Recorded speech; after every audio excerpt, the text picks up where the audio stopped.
దొంగ శ్రమల ద్వారా ప్రభువుని తెలుసుకున్నాడు. మనిషి దేవుని తెలుసుకోవాలంటే శ్రమలు కావాలి. ఒకవేళ శ్రమలు లేకపోతే సమాప్తము కాలేదన్నమాట. శ్రమలు భక్తులకు శ్రమలు కాదు. ఎడమ ప్రక్కనున్న దొంగకు శ్రమ అయినది కానీ కుడి చేతి ప్రక్కనున్న దొంగకు శ్రమ కాలేదు. దొంగకు కలిగిన ఈ శ్రమ ఎటువంటిదైనదంటే ఆ శ్రమ అతనికి తూర్పు నక్షత్రము వంటిదైనది. హల్లెలూయా, హల్లెలూయా.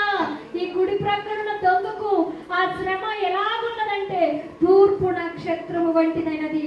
తూర్పు జ్ఞానులు యేసు ప్రభువును చూపింది నక్షత్రం. అలాగే ఈ సిలువ మీద ఉన్న దొంగకు శ్రమ అనే నక్షత్రము యేసు ప్రభువును చూపింది కనుక శ్రమలు నక్షత్రములు.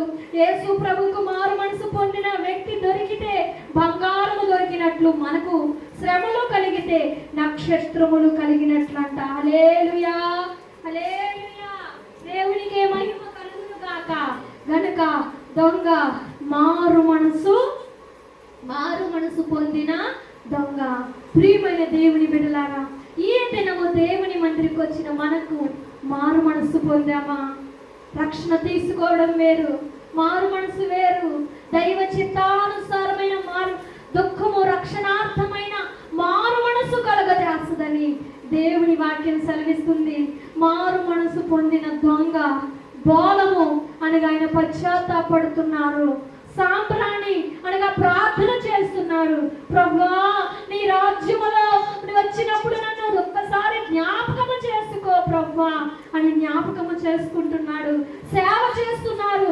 మనకైతే ఈ శిక్ష పడటము న్యాయమే కానీ ఈయనలో ఏ నేరము లేదని ఎడమ ప్రక్కనున్న దొంగకు సేవ చేస్తూ సువార్త చెబుతున్నాడు. కనుక ఈ దినము మనలో బోలమనే పశ్చాత్తాపము కలిగి, సాంబ్రాణి అనే ప్రార్థన కలిగి, సువార్త అనే సేవ కలిగి ప్రభు సన్నిధిలో మనం ఉండాలి. మనకున్న శ్రమలట నక్షత్రము లాంటివట. నీవు నేను ఏ శ్రమతో దేవుని సన్నిధిలోకి వచ్చామో ఉన్న పాటున వచ్చిన దొంగకు పరదైసులో స్థలము దొరికింది. ఇక్కడ విడిచిపెడితే భయంకరము. మనం ఎత్తబడే వారిగా ఉండాలి. ఏ గడియలో ఏ గంటలో ప్రభు రాబోతున్నారో తెలీదు. మన కొరకు ఆయన చేసిన త్యాగము గొప్పది. నింగికి నేలకు మధ్య, నిలువకర అడ్డకరకు మధ్య, నీ కొరకై నా కొరకై ఆయన నిలువెల్లా గాయాలైపోయినాయి. నిలుగొల్లంతా రక్తమే, మొండ్ల కిరీటం పెడుతున్న సమయంలో 8 అంగుళం మేకులు ఆయన కళ్ళల్లోకి గుచ్చుకుపోయి ఆ కన్ను చీడిపోయిందట. ప్రియులారా, ఆయన వదకు తేబడిన బొచ్చు కత్తిరించు వాని యొక్క గొర్రె మౌనముగా ఉన్నట్లుగా ఆయన నోరు తెరవలేదు, బదులు పడకలేదు. కనుక ఈ శిలువ ధ్యానాలలో కూడా మనము మారు మనసు పొందిన దొంగ వలె మనం ఉండాలి. ప్రియులారా, మారు మనసు చాలా ప్రాముఖ్యమైనది. భక్తులు అంటున్నారు, ఎంతో కఠిన చూచి తలచిన కరిగిపోవును సోదరా. ఎంతో కఠిన అటు చూచి తలచిన కరిగిపోవును సోదరా. ఎంతో కఠిన హృదయమైన ఆ సిలువనాథుని వైపు చూస్తే కుడి ప్రక్కనున్న దొంగ మనసు ఎలాగన మారిందో, ఎంత మూర్ఖులైనా, ఎంత భక్తి లేని వారైనా, ఎంత దేవుని తెలియని వారైనా ఆయన గాయములతో ఉన్న ప్రభుని చూస్తే శిల సమానమైన మనసు నలిగి కరిగి నీరొగుచున్నది అన్నట్లుగా, సిలువను చూచు కొలది శిల సమానమైన మనసు నలిగి కరిగి నీరెక్కుతున్నది అన్నట్లుగా ఈ దినము మన మనసు మారాలి. ఆ స్థితిలోనికి ఈ సిలువ ధ్యానాల్లో మనం మారాలంటే మనసు నాకు దయచేయవా ప్రభు అని ఎవరి మట్టుకు వారమే ప్రార్థన చేసుకుందాం. ప్రార్థన చేద్దాం.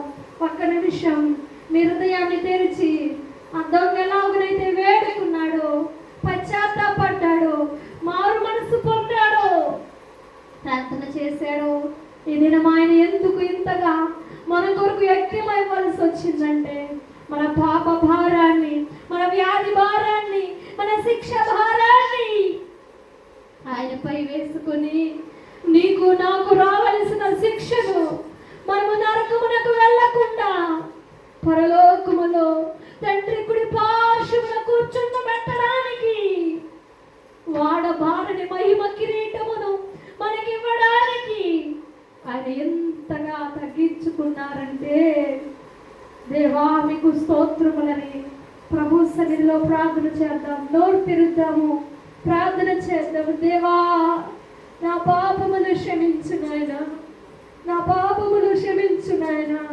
మసిబొగ్గు వల్లే నా పాపములున్నవి నాయన, క్షమించండి నాయన అని ప్రభు సన్నిధిలో అడుగుదాం. ఉన్న పాటున ఆ నేరస్తుడు, ఆ దొంగ, ఆ నరహత్యకుడు ఉన్న పాటున ప్రభు దగ్గరికి వచ్చేసినట్లుగా ఈనాడు నువ్వు ప్రభు దగ్గరికి వచ్చావు కదా. దేవా మీకు స్తోత్రములు నాయన. మమ్మల్ని క్షమించు నాయన. దేవా మమ్మల్ని క్షమించు నాయన. శ్రమలే నక్షత్రములై ఉన్నవి. ఆ నక్షత్రము తూర్పు ధ్యాని అయిన ఆ దొంగకు నక్షత్రము, ఆ శ్రమలనే నక్షత్రము యేసు దగ్గరికి దారి చూపింది అన్నట్లుగా మాకు కలిగే శ్రమలు దేవా నీ పాదాల చెంతకి దారి చూపినట్లుగా నీకు స్తోత్రములు తండ్రి. దయతో మమ్మల్ని క్షమించు నాయన. దేవా నీకు వందనాలని చెప్పి ప్రార్థన చేసుకుందాము. నీకు వందనాలు నాయన, నీకు స్తోత్రం.